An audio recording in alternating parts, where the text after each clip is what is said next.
Pajak yang di masyarakat ini paling rumit penarikannya adalah pajak bumi dan bangunan PBB P2.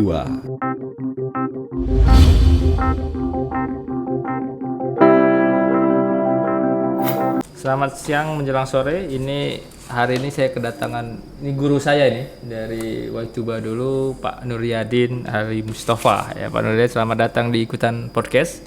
Ini media informasi juga kita ke masyarakat. Makanya hari ini kita mengundang beberapa mungkin pengusaha, pejabat daerah atau hal-hal yang bisa kita informasikan ke masyarakat.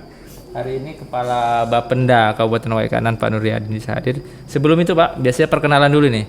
Kalau ini mantan Pak Camat saya ini, Pak Camat selama 2 tahun di Waituba, mungkin sekilas perkenalan dulu, pengalaman, mungkin dari pernah jadi kepala sekolah SMA 1 Pak ya. SMA 1 belum nunggu. Silakan Pak, mungkin perkenalan dulu Pak. Ya, terima kasih. Assalamualaikum warahmatullahi wabarakatuh. Waalaikumsalam warahmatullahi wabarakatuh. Selamat sore kembali Pak Ari, Pak Kadis. Saya manggil beliau ini Pak Direktur juga Pak Direktur. karena Kadis PTSP gitu kan. Jadi Direktur PTSP betul. Saya mendapat tugas 1 tahun lebih di Badan Pendapatan Daerah Kabupaten Waikanan yang sebelumnya diceritakan tadi oleh beliau, oleh Pak Ari. Dulu kami pernah sama-sama di Waituba, di Kecamatan Waituba. Kebetulan karena usia saya lebih tua, jadi saya camatnya, Pak Ari ini sekcamnya itu dulu. Nah, terus berputar. Sekarang saya di Badan Pendapatan Daerah Kabupaten Waikanan dan bagian dari pengusaha yang tadi disebut jadi tamu tadi gitu. Karena berkecimpung dengan uang nih Pak Ari. Oke, masuk ke dalam sedikit lah. Cuman kita mulai dari kulit luarnya Pak. Badan Pendapatan ini kan sebenarnya antara hal baru dan ya semuanya kita berhubungan lah. Dari camat juga dulu bagaimana membayar pajak kampung. Dulu kalau nggak salah Waituba termasuk sering juara Pak ya, juara tercepat segala macam. Tapi kan itu ada, sekarang kita sudah masuk ke bagaimana ini skupnya kabupaten Pak. Ya. Jadi bagaimana meningkatkan PAD satu kabupaten, termasuk mitra PTSP sekarang jadi mitra Pak. Terus apa cerita Pak dalam Bapenda itu, mungkin baru 1 tahun ini mungkin sudah paham lah dari bidang apa saja. Terus bagaimana saat ini nih PAD kita, komposisinya seperti apa, jumlah PAD kita yang pendapatan kita tahun-tahun ini akhir ini seperti apa nih? Walaupun ada tren COVID lumayan lah ya, agak menurun sedikit ya. Betul Pak. Jadi terima kasih. Badan Pendapatan Daerah ini bisa dikatakan hal baru, bisa tidak baru. Gitu. Karena saya jadi kepala Badan Pendapatan itu sudah lama Pak. Cuman dulu kepala Badan Pendapatan Keluarga. Yang mengurusi 1 istri dan beberapa anak, rahasia ya jumlah anaknya ya, nanti kalau ditanya beberapa. Tapi sekarang jadi kepala Badan Pendapatan Daerah Kabupaten Waikanan. Tapi sama mencari pendapatan, hanya skupnya yang berbeda. Dulu hanya untuk keluarga, sekarang untuk kabupaten. Oleh karena itu, betul tadi yang disampaikan, yang ditanyakan tadi terkait dengan pajak. Pajak yang di masyarakat ini paling rumit penarikannya adalah pajak bumi dan bangunan PBB P2, perdesaan dan perkotaan. Itu yang menjadi kewenangan kabupaten. Kenapa sulit? Karena uangnya sedikit Pak. Jadi kita di Waikanan ini tarif pajak terendah itu Rp15.000 per 1 objek pajak. Jadi narik 15.000 itu kadang-kadang nunggak juga gitu. Nah, ini juga menjadi pemikiran kita. Dulu ketika kita di Waituba bersama-sama bagaimana menggerakkan perangkat kampung itu agar PBB ini clear, tidak ada tunggakan-tunggakan lagi. Jadi sampai dengan saat ini alhamdulillah kalau di Kecamatan Waituba di 2021 kemarin ini juga reward ini untuk Pak Camat dan masyarakat itu lunas 100% Pak. Masih terbawa sejak kita masih lunas 100%. Dan saya perlu sampaikan juga untuk reward. Di tahun 2021 itu yang PBB-nya lunas 100% hanya 5 kecamatan. Waituba, Bumi Agung, Buaya Bahuga, dan Rebang Tangkas. Oh, Rebang Tangkas. Ya, kalau tunggakan terbesar nggak usah disebut ya Pak. Nanti, wah ini kok saya disebut. Kalau terbaik disebut tidak apa-apa. 5 hal itu perlu mendapat reward juga. Bagaimana mengelola PAD ini, karena otonomi daerah itu ya napasnya kan pendapatan asli daerah. Kalau kita semangat di otonomi daerahnya, tapi pendapatan kita tidak diusahakan meningkat, ini juga menjadi salah satu evaluasi, Pak. Kita setiap tahun evaluasi di provinsi, APBD kita itu selalu bagaimana PAD ini meningkat, gitu. Bagaimana PAD ini bisa meningkat. Nah, itu. Nah, untuk saat ini PBB kita ini sedang berjalan. Kita mengupayakan beberapa kemudahan di masyarakat untuk melakukan pembayaran PBB secara digital. Wow, inovasi nih. Ya, masyarakat bisa membayar PBB-nya sambil tiduran di rumah kok. Gitu. Pakai handphone, pakai aplikasi Lampung Online, aplikasi Lampung Smart, melalui Brimo dari Bank BRI. Bahkan saat ini masyarakat bisa membayar PBB-nya melalui Indomaret, Pak. Gitu Pak Kadis. Jadi Indomaret itu ada di mana-mana dan masyarakat bisa. Bagaimana caranya? Kemarin ada Pak anggota Dewan dari Rembang Tanggas itu nanya, Pak, bagaimana cara membayar PBB di Indomaret? Cukup bawa SPPT itu tunjukkan. Mbak, di Indomaret ini SPPT, Pak. Saya mau bayar selesai di situ. Sudah. Nanti ada print out-nya.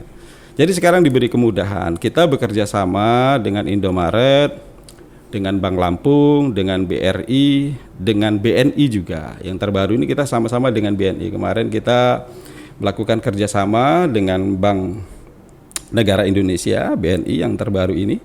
Semata-mata hanya untuk memberikan kemudahan kepada masyarakat untuk membayar pajak, terutama pajak PBB. Ya. Tadi kalau dijelaskan inovasi kemudahan, wah luar biasa juga dengan sekarang udah sambil tiduran bisa. Cuman kan tinggal kesadarannya, kesadarannya. Masalah yang kesadaran kadang masyarakat walaupun udah dimudahkan kalau nggak ada keinginannya agak berat. Nah, kalau soal terkait pajak nih, jadi kita juga harus kasih pemahaman, Pak. Kadang-kadang kan masyarakat nih, wah jalannya rusak, ngapain saya bayar pajak? Kadang-kadang seperti itu. Nah, fungsi sebenarnya pajak ini kita harus jelaskan juga ke masyarakat. Apa sih pajak ini? Negara ini kan berhidup juga dari pajak tadi kan, sampaikan. Seperti apa sih Pak pajak kita jelaskan? Ya, terima kasih Pak. Jadi pajak itu adalah salah satu komponen penunjang pembangunan yang dibutuhkan di negara kita. Terkhusus ini di Kabupaten Waikanan karena Badan Pendapatan Daerah itu mengelola pajak daerah. Kita ada 9 pajak daerah yang dikelola oleh kabupaten, karena sisanya ada pajak pusat. Gitu. Ini pajak daerah, ini pajak daerah yang kita kelola. Itu ada keluhan begini Pak, wah ini pajak kita mau naik, ini kan kita sedang bentuk tim ini, tim penyesuaian tarif pajak bumi dan bangunan. Pak, nanti kalau pajak kita naik kasihan masyarakat kecil gitu ya. Jadi saya sambil promosi ini, kasihan Pak, sekarang ini hidup susah, harga-harga melambung tinggi, pajak naik juga. Nah saya bilang justru kalau pajak tidak naik ini kasihan masyarakat kecil. Kalau pajak naik masyarakat kecil diuntungkan. Contoh, saya bilang masyarakat kecil bayar pajaknya berapa? 15.000. Iya. Naik paling tinggi 18 atau 20.000. Iya. Naiknya 5.000. Pak Ari bayar pajaknya naiknya jutaan. Iya. Nah, uangnya dikumpulkan jadi satu, bisa untuk pembangunan dibagi rata. Ya untung bayar kecil tadi, gitu loh. Jadi kalau pajak ini rendah, dan sekali lagi saya melalui ini mohon izin saya pergunakan juga untuk menyampaikan himbauan ke masyarakat. Kalau nanti pajak naik itu bukan keinginan bupati, bukan keinginan pemerintah daerah, bukan keinginan Bapenda. Iya. Tapi karena amanat Undang-Undang 28 tahun 2009 tentang pajak dan retribusi daerah sudah mengamanatkan begitu. Pajak itu subkomponen bagian dari unsur pembangunan untuk menopang, walaupun tidak banyak jumlahnya. Tapi inilah cara pemerintah untuk mengajak peran serta masyarakat di pembangunan dari sektor pembiayaan, dari pendanaan. Nah, kalau pajak nanti tarifnya meningkat, yang orang punya tanah 10 hektar, tentu peningkatannya lebih tinggi daripada yang punya 1 hektar. Nah, apalagi kita ada pengusaha nih Pak di Waikanan nih yang punya ratusan hektar tanahnya itu. Nah, kalau pajaknya naik, tentu yang paling banyak menikmati bagi ratanya adalah masyarakat kecil. Artinya ini ada subsidi silang. Nah, oleh karena itu yang perlu ditanamkan saat ini adalah ya bagaimana sekarang ini akses sudah dipermudah. Bayar PBB bisa sambil di rumah, bisa sambil belanja di Indomaret, bayar PBB, bayarkanlah, jangan sampai lewat waktu. Karena aturan yang terbaru, Pak, jatuh temponya PBB kita saat ini tanggal 31 September. 2022. Aturan terbaru lewat dari jatuh tempo itu kena denda 2% setiap bulan. Oke, Itu bukan. Iya, agar masyarakat bayar lah gitu. Jangan ditunda-tunda lagi kalau sudah ada rezekinya, jangan untuk besok-besok lagi. Tapi gitu, benar Pak. Sebelum termin kedua kita lebih jelas lagi, tapi tadi ada satu yang saya tarik kesimpulan juga lah. Jadi masyarakat mungkin yang di bawah misalnya bahasanya jangan terlalu negatif kalau naikkan pajak ini, bahkan bukan mereka yang diserang, justru nanti membantu mereka ya Pak Nuryadin. Jadi ada yang lahannya mungkin banyak ratusan, justru mereka nanti bayar pajak lebih untuk dibagikan lagi ke pemerataan lagi ya. Ya, itu dia. Pemahaman itu yang kadang-kadang masyarakat, wah.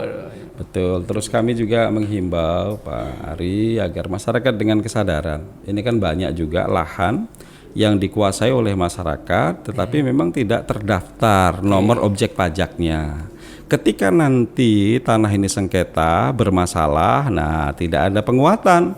Kan kita dulu sama-sama camat ini. Asal usul tanah itu selain dari jual beli, dari hibah, dari warisan juga bisa dari penguasaan sendiri yang dikuasai secara terus-menerus. Nah nanti salah satunya apa? Ada bukti tanam tumbuh, ada bukti bayar pajaknya. Nah kan gitu Pak. Nah, jadi kalau penting juga ya. Masyarakat wah untuk apa bayar lo? Nanti kalau salahnya sengketa diambil orang baru bingung. Wah Pak ini tanah saya sudah kuasai bertahun-tahun. Tapi bukti bayar pajak Pak? Enggak pernah bayar pajak. Gitu. Lumayan juga ya. Oke, nanti segmen kedua kita bahas lebih rigid terkait ekonomi Waikanan. Assalamualaikum warahmatullahi wabarakatuh. Lanjut lagi Pak Kepala Bapenda, kalau dulu ngobrolnya sampai seharian lah satu kantor di Waituba. Tapi ini kayaknya sampai sore juga. Ada kopinya ini sudah. Kopi Lampung khas ya. Secara makro Pak, jadi salah satu mau menjadikan pusat perekonomian kan di tempat kita dulu Waituba, tempat Pak Nuryadin lah. Dalam arti kita sama-sama. Ada aspek penting terkait infrastruktur yang dapat mendukung pendapatan masyarakat lah. Jadi kalau pusat perekonomian ada di Waituba dengan jalur yang sama, menurut pandangan Kepala Bapenda, apakah signifikan pendapatan di daerah sana atau ya sekarang seperti ini juga? Jadi cobalah kalau misalnya pusat perekonomian di Waituba, menurut pandangan Pak Nuryadin seperti apa nih? Coba. Ya pasti, terima kasih. Itu kan kesejahteraan masyarakat itu linier dengan banyaknya uang yang beredar. Kalau geliat perekonomiannya tinggi, tentu income untuk masyarakat juga meningkat. Nah, karena income-nya meningkat tentu sejahtera. Contoh sekarang Pak Kadis. Dulu kita pernah memindahkan pasar Waituba dari rel pinggir stasiun ke pasar yang peruntukannya sekarang. Meskipun itu juga banyak orang yang pro kontra, tapi tidak apa-apa. Untuk satu kebaikan memang tidak harus voting semuanya setuju, tidak harus minta setuju. Kadang-kadang perlu voting tadi ya, tidak harus minta semua setuju. Nah saat ini misalnya ada Pak Ari yang lebih paham di perizinan, kita saling bersinergi nih. Pak Ari yang memberikan izinnya, kami memungut kontribusinya, retribusi dan pajaknya, dan tentu sesuai dengan aturan perundang-undangan. Nah kemarin kan ada wacana exit tol ya, ada tol. Pak Bupati keliling-keliling juga. Ya Pak Bupati Waikanan dalam hal ini beliau berpikir sangat maju di atas pemikiran kita. Kalau tol itu melalui Waikanan maka banyak manfaat. Yang pertama akses semakin mudah. Yang kedua pajak tol itu tinggi Pak. Pajak tol itu tinggi gitu ya. Pajak tol itu ya kalau tinggi terbayar untuk kita ya kembali kepada masyarakat, untuk masyarakat. Ada satu kabupaten kemarin yang karena kabupaten dilalui tol itu dapat pajak dari tol aja 5,3 miliar. Ada yang 3,4 miliar. Ada bagi hasil. Iya, pajaknya itu. Jadi sesuai Undang-Undang 28 tahun 2009 itu, jalan tol itu termasuk salah satu yang dikenakan pajak oleh pemerintah. Pajak bumi dan bangunan tuh Pak maksudnya. Pajak buminya dia. Ya, di Undang-Undang tentang pajak dan retribusi daerah. Itu juga berkontribusi besar ke masyarakat.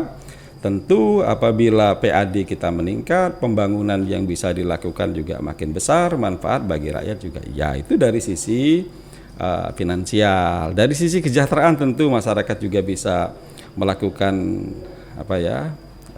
perpindahan transportasi, bisa menikmati jalan yang baik, bisa mobilitasnya bisa aksesnya semakin mudah gitu kan.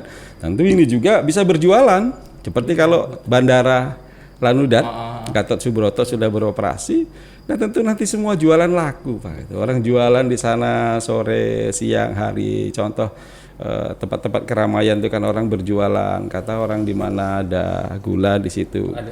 Ada semut. Oh gitu ya. Bukan ada gula ada semut gitu ya. Bisa dibolak-bolak lah gitu ya. Nah, kira-kira seperti itu. Jadi kita juga berharap nanti kalau di Waituba itu juga selain memang ini dipacu pertumbuhan juga ikon kita karena itu pintu masuknya Waikanan dari Provinsi Lampung di perbatasan daerah perbatasan. Itu geliatnya di Kampung Wai Pisang tuh tinggi Pak. Nanti kalau kita lewat Kampung Wai Pisang tuh pembangunannya, perekonomiannya juga bergeliat itu. Wai Pisang, ya, Ramsay, Bandar Sari, ya, itu Waituba itu juga bagus itu. Satu yang saya ingat juga dengan Pak Nuryadin ini, dia ini mantan guru matematika. Jadi dia bisa ngitung tenda berapa, kursinya langsung luar kepala. Kalau kata orang itu, mathematics is queen of the science, gitu ya. Dia ratunya ilmu pengetahuan gitu. Matematika itu bukan hitung-hitungan gitu ya. Jadi banyak seni. Banyak murid bimbingan Pak Nuryadin yang mungkin sudah kemana-mana ini. Terus termasuk saya juga jadi murid bimbingan Pak Nuryadin. Terlalu merendah Pak Doktor ini ya.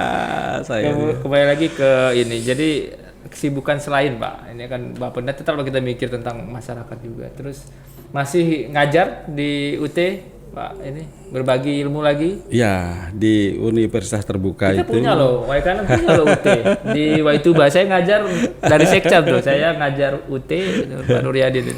Ada yang menarik, Pak. Kalau main-main ini kan karena udah terlanjur dibuka matematika tadi. Saya seneng ngajar di UT itu, kata almarhum Pak Dr. Edward Antoni dulu. Ngajar, kalau kita jenuh, kita dengan rutinitas kerja kita di UT itu kita bisa meluapkan semuanya. Jadi saya suka tanya, itu kan UT S1 itu rata-rata mahasiswanya guru sekolah dasar. Saya tanya, Pak atau Bu, kalau 6 dibagi setengah berapa? Gitu. Mereka jawabnya 3 Pak. Ah udah biarin aja. Kalau 6 dibagi 2? 3 Pak. Loh kok sama? Ah, baru mereka mikir. Nah, itu. Baru saya ajak ngobrol. Wah, iya nah, enak ternyata. Cobalah tanyakan kawan-kawan kita. Dan ini konsep Pak. Itu yang matematika tadi menarik. Kalau 6 dibagi setengah dia jawab 3. Kalau kita bilang salah atau benar dia akan wah berargumen. Tanya lagi kalau bagi 2? 3 aja. Loh, kok sama. Pembaginya beda hasilnya sama? Pasti ada yang salah di situ. Nah, baru mendiskusikan. Belum lagi pembagian 0 gitu. Oh iya. Nah, saya suka ngobrol dengan Pak Ustadz. Pak Ustadz, wah itu ada makhluk ghaib itu. Lah, Pak makhluk ghaib itu bukan hanya di agama, di matematika juga ada bilangan ghaib. Ghaib itu artinya kan tidak tampak. Ada bilangan yang tidak tampak, namanya bilangan imajiner. Kan ada bilangan real, ada bilangan imajiner yang tidak tampak. Bilangannya seperti apa? Ya nanti kalau mau belajar kopinya tambah. Gitu. Enak gitu Pak. Itu ya. Kalau apalagi beliau semenjak doktor ini gelar akademisnya ditunggu lagi tuh Pak Ari. Kawan-kawan ada beberapa kepala kampung di Waituba yang sudah lulus S1 dari Universitas Terbuka itu. Dulu 3 kalau nggak salah di S1 pemerintahan. Saya ngajar S1 pemerintahan saat itu, jadi rata-rata banyak dari Martapura juga. Ya banyak. Kepala kampung, sekdes, ya mungkin itu nama-nambah. Jadi maksud saya segala kesulitan, segala hambatan itu kalau kita cari sisi-sisi humorisnya, kita cari seni-seninya lucu-lucu juga. Jadi matematika itu bukan hanya rumit. Nah, kalau dulu kan matematika masih nilai rendah. Kalau nilai kecil, wah namanya juga matematika. Dia bangga dengan kesulitan itu. Padahal kan sekarang loh matematika itu seni. Coba tadi loh. Kalau bilang dibagi 0, nambah lagi nanti. Coba Pak ditanya itu Mon. Kalau 6 dibagi 0 berapa? 0 Pak. Pasti gitu. 6 dibagi 0 hasilnya 0 katanya. Kalau 6 dibagi 2 hasilnya 3, karena 2 kali 3 itu 6. Kalau 6 bagi 0 0, apakah 0 kali 0 6? Oh iya juga ya. Jadi agak gaya dikit lah itu. Kalau ngajarkan matematika itu baru mereka mikir, buka kalkulator apa hasilnya?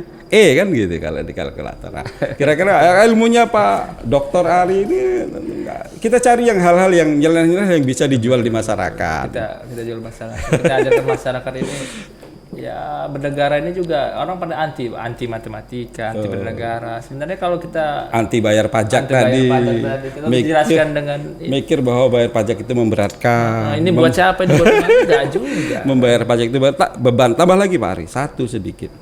menurut saya, ini persepsi saya, pelayanan di pemerintah daerah itu sudah cukup bagus. Contoh ya, layanan apa? Buat KTP gratis, ya gratis betul kok. Buat KK gratis betul. Bayar pajak bumi dan bangunan tertulis 15.000, bayarnya 15.000 betul. Kalau dia bayar di Bapenda atau bayar langsung di bank atau melalui aplikasi. Paling ya kena di aplikasi itu resmi. Kalau 200 tertulis 200.000 betul. Jadi sudah sebanyak kemudahan. Nah, oleh karena itu ya, apalagi sekarang tadi yang saya bilang dengan kemudahan aplikasi, kemudahan membayar dimanapun, bahkan mendaftar. Nah, di Bapenda itu juga punya nomor handphone yang bisa dihubungi, kontak person yang bisa dihubungi oleh masyarakat, dan itu online 24 jam. Wah, nanti dia otomatis kalau melalui WhatsApp nanti langsung terjawab. Berapa nomornya boleh? Boleh. Kalau masyarakat nanya, silahkan nanti kalau misalnya mau bayar PBB, kemarin ada keluhan Pak. Kok kembali pajak lagi nih? Udah jiwanya pajak itu tadi PBB. Saya pingin bagaimana masyarakat WKN ini terlayani membayar pajak dengan baik itu tadi kan. Kalau udah kesulitan sampaikan melalui WhatsApp kami. Ini 24 jam, nanti silahkan buktikan melalui WhatsApp langsung ada jawaban gitu ya. Itu kemarin ada masyarakat, Pak, kami itu punya tanah, mendaftarkan SPPT pajaknya itu kemana? Sudah kami berikan melalui perangkat kampung, tapi lama, sudah bertahun tidak pernah keluar SPPT-nya. Itu dari Pisang Baru. Langsung saya bilang, dipoto aja bukti kepemilikan tanah dengan foto KK. Kesini nanti berkas fisiknya nyusul kemudian. Langsung set hari itu selesai dalam jam itu juga. Dia sudah punya SPPT, bayar pajak kok gitu ya. Orang sekarang mau bayar pajak. Nah, gitu. Jadi mudah soal harus ada berkas fisiknya nanti menyusul gitu kan. 0858 ya 1367 6208. Itu bisa masyarakat atau yang tulis jalan bawah ini ya gitu. Jadi apalagi masyarakat pengen, kok saya ini nama bangunan kok mama udah luas kok 15.000 terus, bisa juga lapor. Atau ke perangkat kampung ya Pak? Bisa ke perangkat kampung bisa. Di kampung itu ada Satgas PBB. Ada Satgas PBB. Terus juga Pak, kalau kenaikan NJUP itu juga berkorelasi positif dengan investor dengan investasi. Gitu. Orang kan akan melihat loh, harga sana masih murah, masih rendah. Mohon maaf, kalau masyarakat ini belum terpikir memanfaatkan asetnya ini bernilai ekonomi. Misalnya kalau saya punya rumah, punya bangunan, saya butuh uang, ini kan bisa jadi agunan di bank. Dapat pinjaman, KUR murah Pak, promosi lagi. KUR itu bunganya di bank-bank yang saya sebut tadi ada semua aja Pak, cuma 0,6%. Murah betul Pak, silahkan hubungi Bapenda lah, nomor itu tadi kami layani. Jadi nanti ada surat-surat tanahnya, dia lihat, wah bukti bayar PBB-nya mana, berapa nilai rumahnya, berapa nilai tanahnya per NJOP tadi. Dari situ kalau nilainya tinggi, pinjamannya bisa mahal. Beda dengan yang punya NJOP. Pak Kadis kemarin nyerahkan izin usaha, itu dapat kurs setengah miliar itu Pak. Gak usah sebut tempat ya. Pak Kadis langsung ya, wah asik ini, biar masyarakat, wah enak betul, ya enak. Pak Kadis perizinan kemarin menyerahkan izin usaha, ya kan Pak, simbolis. Itu langsung BNI memberikan pinjaman KUR yang bunga 0,6%. Saya nggak, banknya memang mitra. Itu 1,5 miliar. Hampir semua bank ada di mitra kita. Iya, mitra BRI kita bisa, BNI bisa, semua. BRI, BNI, Bank Lampung gitu. Ya, bahkan kalau pembayar pajak melalui Indomaret dan lain sebagainya, sambil belanja bayar pajak, sambil tiduran di rumah bisa melalui pembayaran. Dan itu juga benar lah, jadi lengkapi lah ya. Ya, dilengkapi. Jadi saya juga menghimbau. Nah, ini kan ini terakhir lah, himbauan lah Pak. Ya, terkait dengan apa sih hubungannya antara pajak dan keramaian pajak dan kesejahteraan rakyat, kan ini saling terkait Pak gitu. Nah, kalau kepemilikan aset tadi surat-suratnya lengkap, pajaknya dibayar, itu bernilai ekonomis. Apabila nanti butuh pinjaman untuk modal usaha, sarankan bukan untuk konsumtif ya, itu mudah, syaratnya mudah sekarang gitu. Bank tetap kalau memang persyaratannya sudah lengkap. Apalagi izin usaha di zaman beliau Pak Dr. Ari ini kan online Pak. Iya, apa itu namanya? OSS. Apa izin usaha itu namanya apa itu Pak? Nah, online langsung keluar. Nah, dihimbau, ayolah kita sama-sama yang sudah punya aset belum terdaftar pajaknya, ayo dibayar pajaknya. Ayo kita dukung pembangunan ini. Kalau nanti ini bisa PAD kita meningkat, muaranya juga untuk kesejahteraan rakyat. Anak bisa sekolah dengan baik, jalannya bisa bagus. bisa sehat dan lain sebagainya. Pikir itu. Ya, sip. Terima kasih Pak Nuryadin atas waktunya. Nanti juga sosialisasi saya ke One Day Service kami nanti akan sampaikan juga lah terkait yaitu untuk peran kita untuk bangsa lah. Kalau dulu berjuang perang sama ini, sekarang ya itulah salah satu kita menjadi pajak. Mudah-mudahan manfaat, dan sekali lagi kepada masyarakat Kabupaten Waikanan tadi sudah saya sampaikan nomor kontak untuk dihubungi di Badan Pendapatan Daerah Kabupaten Waikanan terkait dengan layanan pajak. Terima kasih. Assalamualaikum warahmatullahi wabarakatuh. Waalaikumsalam warahmatullahi wabarakatuh.